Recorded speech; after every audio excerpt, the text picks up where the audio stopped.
So I was a reporter for USA Today and previously Newsday and Sports Illustrated in sports. So I was a sports writer. I began my career as a journalist in London, really, and I worked in Singapore also as a reporter, but the bulk of my career was spent as a reporter in New York City. And it was after that that I moved into academia to be an instructor and also to do journalism as well.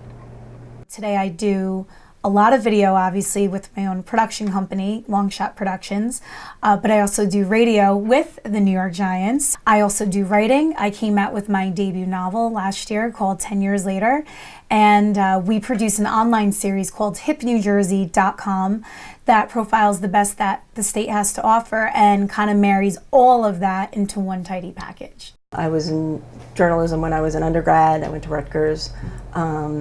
And I was in the school paper, I was editor of the school paper, so I knew that's what my interest was. And then I went to graduate school at Columbia, and I wasn't sure what field of journalism I'd go into. Actually, it was an urban affairs specialization, and I wound up taking a sports writing class at Columbia and realized that through sports I can write about everything I'm interested in, whether it be race, gender, politics. Sports cuts across every aspect of society, and I just sort of was really interested how those two subjects intersect.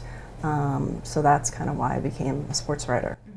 When I was in college, I majored in political science, and people used to say, what do you want to be when you graduate? A politician or a journalist?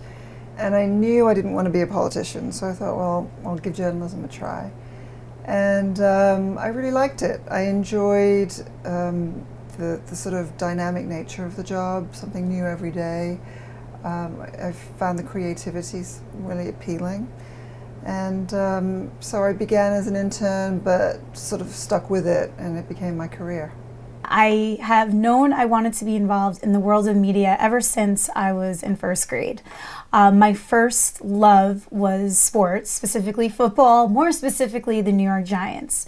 I fell in love with the team and everything about the NFL and coverage, and I'm like, oh, when I grow up, I want to be on TV talking about the Giants.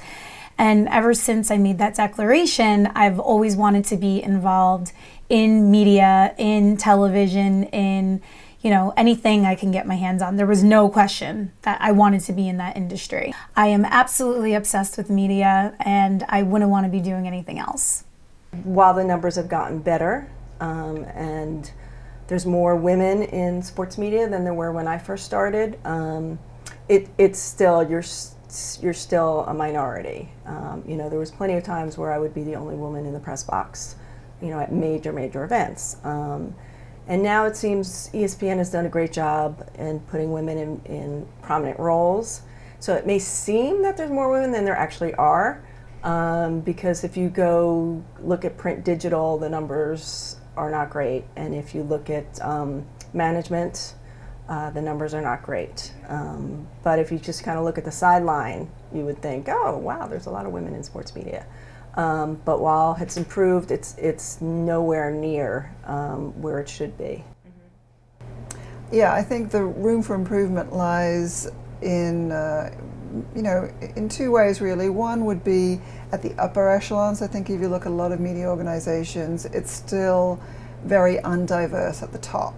Even though the newsroom or the company as a whole might be pretty diverse, I don't think you see that very much at the top.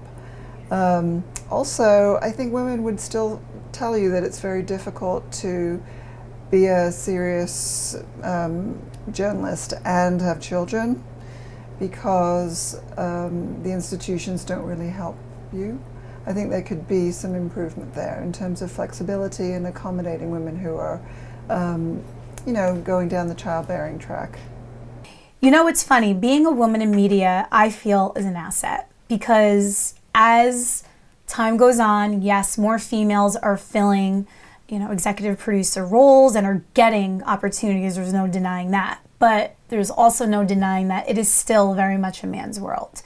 So when you come into a meeting and it's coming from a female voice, I think that's different. I think that's edgy. I think that's cool. I think, male, production companies headed up by males, they're a dime a dozen. You don't come across many production companies locally and nationally that are headed up by a female. So, like I said, I think that is an asset. I would like to think that I'm hired on merit and how I present myself and how my company reputation precedes itself, other than like what gender I am. But I definitely think that it's an asset and something to own and love and wear proudly.